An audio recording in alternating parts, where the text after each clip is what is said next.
ഞാൻ ഇന്ന് പറയാൻ ഉദ്ദേശിക്കുന്നത് പ്രീ പ്രഗ്നൻസി കൗൺസിലിങ്ങിനെ കുറിച്ചാണ്.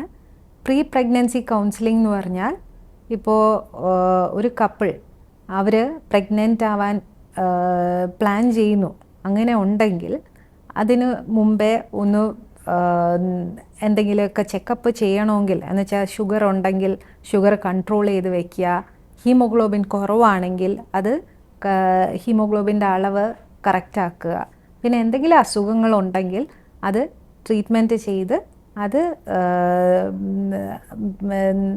കൺട്രോൾ ആയ ശേഷം മാത്രം പ്രഗ്നൻ്റ് ആവുക. ഇതിൻ്റെ അഡ്വാൻറ്റേജ് എന്ന് പറഞ്ഞാൽ ചിലപ്പോൾ ചില മെഡിസിൻസൊക്കെ എടുക്കുമ്പോൾ കുഞ്ഞിനെ ബാധിക്കാം. അപ്പോൾ കുഞ്ഞിന് വേറെ അംഗവൈകല്യങ്ങൾ അങ്ങനെയൊക്കെ വരാനുള്ള സാധ്യതയുണ്ട്. അപ്പോൾ അതൊക്കെ പ്രിവെൻറ്റ് ചെയ്യാൻ വേണ്ടിയാണ് പ്രീ പ്രഗ്നൻസി കൗൺസിലിംഗ് ഇമ്പോർട്ടൻ്റ് ആണെന്ന് പറയുന്നത്. അല്ലെങ്കിൽ പ്രീ പ്രഗ്നൻസി പ്ലാനിങ് എന്ന് വെച്ചാൽ ഒരു പ്ലാൻഡ് പ്രഗ്നൻസി ആയിരിക്കും ചില സാഹചര്യങ്ങളിൽ ഉചിതമായിട്ട് വരുന്നത്. അപ്പോൾ ഈ പ്രീ പ്രഗ്നൻസി കൗൺസിലിങ്ങിൽ നമ്മൾ നോക്കേണ്ടത് അമ്മയുടെ വെയിറ്റ്. അമ്മ കൂടുതൽ വെയിറ്റ് ഉള്ളതാണെങ്കിൽ അല്ലെങ്കിൽ ഒബീസ് ലേഡി ആണെങ്കിൽ ചാൻസസ് എന്ന് വെച്ചാൽ കുഞ്ഞിന് ചിലപ്പോൾ വൈകല്യങ്ങൾ വരാനുള്ള സാധ്യത കൂടുതലാണ്. ന്യൂറൽ ട്യൂബ് ഡിഫെക്ട്സ്, പിന്നെ ഉള്ളത് വെയിറ്റ് കൂടുന്തോറും ഷുഗറിൻ്റെ അളവൊക്കെ കൂടാൻ സാധ്യതയുണ്ട്. അപ്പോൾ ഈ ഷുഗർ കൂടുമ്പോൾ അതുകൊണ്ടും ഈ ജനിതകമായിട്ടുള്ള വൈകല്യങ്ങളും അല്ലാതെ സ്ട്രക്ചറൽ അബ്നോർമാലിറ്റീസ് അതൊക്കെ വരാനുള്ള സാധ്യത കൂടുതലാണ്. പിന്നെ ഈ ഒബീസ് സ്ത്രീകൾ പ്രഗ്നൻ്റ് ആവുമ്പോൾ ഓരോ പ്രാവശ്യം വരുമ്പോഴും ഡോക്ടർ നോക്കുന്നത് ഒന്നെന്ന് പറഞ്ഞാൽ ഈ രക്തം കട്ട പിടിക്കാനുള്ള സാധ്യത, DVT അങ്ങനത്തെ സാധ്യതയൊക്കെ കൂടും. പിന്നെ ഉള്ളത് ചിലപ്പോൾ കുഞ്ഞിനെ അസസ് ചെയ്യാനായിട്ട് വയറ് നോക്കി ചിലപ്പോൾ അസസ് ചെയ്യാനായിട്ടൊക്കെ പാടായിരിക്കും. പിന്നെ ഡെലിവറി സമയത്ത് ചിലപ്പോൾ ഡെലിവറി കണ്ടക്ട് ചെയ്യാനുള്ള ബുദ്ധിമുട്ട്, സിസേറിയൻ ചെയ്യുമ്പോൾ സിസേറിയൻ്റെ വൂണ്ടിൽ ഇൻഫെക്ഷൻ വരിക, ഇതെല്ലാമാണ് ഈ ഒബീസ് ലേഡീസ് പ്രഗ്നൻ്റ് ആകുമ്പോൾ കോംപ്ലിക്കേഷൻസ് വരാവുന്നത്. അപ്പോൾ ഒബീസിറ്റി ഉള്ള ലേഡീസ് വെയിറ്റ് കുറച്ച് ഐഡിയൽ BMI ആക്കിയിട്ട്, ഐഡിയൽ BMI എന്ന് പറഞ്ഞാൽ ലെസ് ദാൻ 23 കാട്ടിയും കുറഞ്ഞിട്ട് പ്രഗ്നൻ്റ് ആവുന്നതായിരിക്കും നല്ലത്. പിന്നെ ഉള്ളത് ഇവർ വ്യായാമം ചെയ്യുക, വ്യായാമവും ചെയ്ത് പിന്നെ ഡയറ്റ് മോഡിഫിക്കേഷനൊക്കെ ചെയ്തിട്ടാണ് വെയിറ്റ് കുറയ്ക്കേണ്ടത്. അല്ലാതെ ഡയറ്റ് കൺട്രോൾ ചെയ്യണം, അതിൻ്റെ കൂടെ എക്സസൈസ് വളരെ ഇമ്പോർട്ടൻ്റ് ആണ്.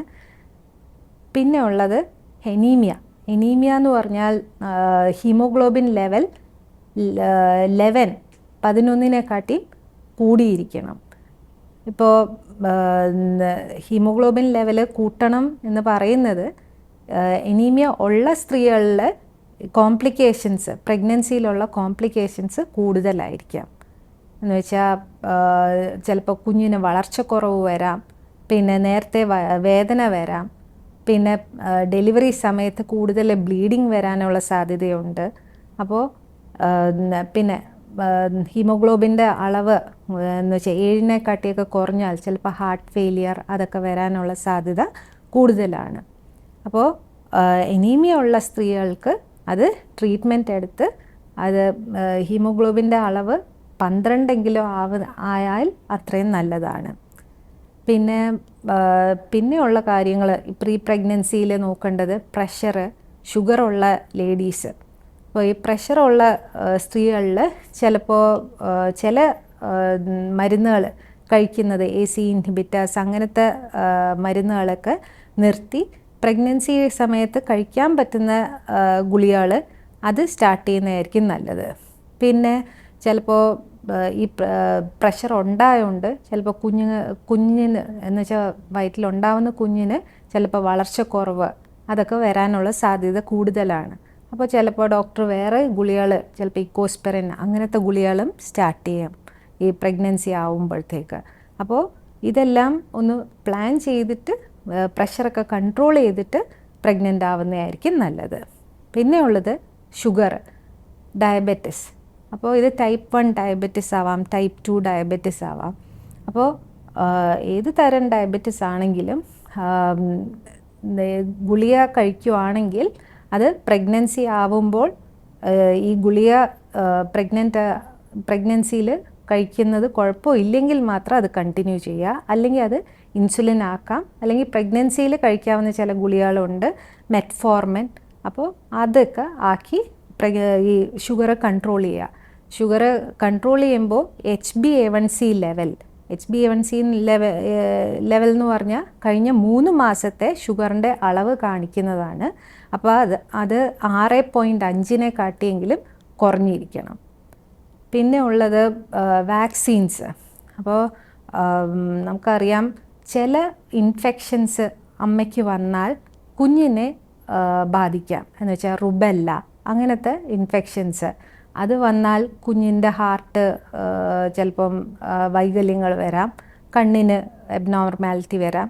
അപ്പോൾ അതൊക്കെ വരാതിരിക്കാൻ വേണ്ടി ഈ റുബെല്ല വാക്സിനേഷനൊക്കെ പ്രഗ്നൻസിക്ക് മുമ്പേ വേണമെങ്കിൽ എടുക്കാം. 3 മാസം മുമ്പേയൊക്കെ എടുക്കുന്നത് നല്ലതായിരിക്കും. പിന്നെ ചില ലേഡീസിൽ തൈറോയിഡിൻ്റെ അസുഖം ഉണ്ടായിരിക്കാം. അപ്പോൾ തൈറോയിഡ് ഹൈപ്പോ തൈറോയിഡിസ് ആയിരിക്കാം, അല്ലെങ്കിൽ ഹൈപ്പർ തൈറോയിഡിസ് ആയിരിക്കാം. അപ്പോൾ ഇങ്ങനത്തെ അസുഖം ഉള്ളപ്പോൾ ഈ തൈറോയിഡിൻ്റെ ലെവൽ കൺട്രോൾ ചെയ്ത് TSH നോർമൽ റേഞ്ചിലാക്കിയിട്ട് വേണം പ്രഗ്നൻ്റ് ആവാനായിട്ട്. എന്ന് വെച്ചാൽ ചിലപ്പം എബോർഷൻ്റെ സാധ്യത കൂടുതലാവാം, എന്ന് വെച്ചാൽ ഈ TSH ഒക്കെ കൂടി നിന്നാൽ. പിന്നെ ഉള്ളത് ചിലവർക്ക് ജെന്നിയുടെ അസുഖം, എപ്പിലെപ്സി ഉണ്ടെങ്കിലും ചില ഗുളികകൾ എടുക്കുന്നത് പ്രഗ്നൻസിയിൽ നല്ലതല്ല. അപ്പോൾ എപ്പിലെപ്സി ഉള്ള സ്ത്രീകൾ അഥവാ പ്രഗ്നൻസി പ്ലാൻ ചെയ്യുന്നുണ്ടെങ്കിൽ ഒരു ന്യൂറോളജി ഡോക്ടറിനെ കണ്ട് ഈ ഗുളിക ടേപ്പർ ചെയ്ത് അല്ലെങ്കിൽ വേറെ ഗുളികയിലോട്ടാക്കി ഈ ഒരു 6 മാസമെങ്കിലും എപ്പിലെപ്സി ഫ്രീ അല്ലെങ്കിൽ സീഷർ ഫ്രീ ആയിട്ട് വേണം പ്രഗ്നൻസി ആവാനായിട്ട്. എന്ന് വെച്ചാൽ പ്രഗ്നൻസിയിൽ ജെന്നി വന്നാൽ അത് കുഞ്ഞിനെയും ബാധിക്കാം. കുഞ്ഞ് ചിലപ്പോൾ വയറ്റിൽ തന്നെ മരിച്ചു പോകാനുള്ള സാധ്യതയുണ്ട്. അപ്പോൾ അതുകൊണ്ട് ജെന്നിയൊക്കെ കൺട്രോൾ ചെയ്ത് അത് കഴിഞ്ഞിട്ട് വേണം പ്രഗ്നൻ്റ് ആവാനുള്ള നോക്കേണ്ടത്. പിന്നെ ഉള്ളത് ഇപ്പോൾ നമ്മൾ പറഞ്ഞു പൊണ്ണത്തടി കൂടുതലാണ്, ഒബീസിറ്റി. അപ്പോൾ ഒബീസിറ്റി കൺട്രോൾ ചെയ്യുക. പിന്നെ സ്മോക്കിംഗ്, ഒന്ന് പാസീവ് സ്മോക്കിങ്ങും നല്ലതല്ല. പിന്നെ ആൽക്കഹോളിസം. അപ്പോൾ അഥവാ ഇങ്ങനത്തെ ഡ്രിങ്ക്സ് എടുക്കുവാണെങ്കിൽ അത് കുറയ്ക്കുന്നത് തന്നെയാണ് പ്രഗ്നൻസിയിൽ നല്ലത്.